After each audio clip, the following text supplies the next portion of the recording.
What do the run values tell us? First, you can probably see why sacrifice bunts are so rare now. On average, they are actually costing you runs. Outs cost you runs. For every out, you can expect less runs to score. Which leads us to the second thing.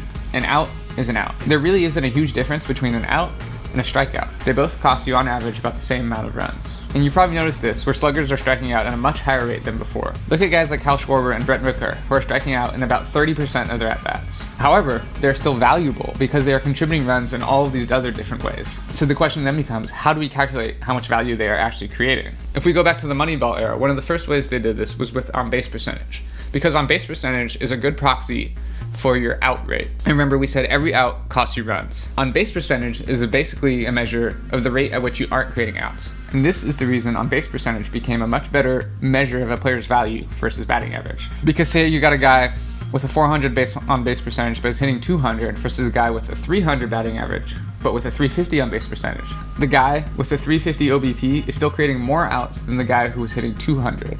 Therefore, the guy who's hitting 200 but with a 400 on-base percentage is creating more runs than the 300 hitter. Which, if we're trying to answer the question, how many runs did this individual player create? We can use those run values to create a better statistics. And that's how you end up with WOBA and WRC+. So that's why in our next video we're going to explore WOBA and WRC+ and what they tell us about individual players.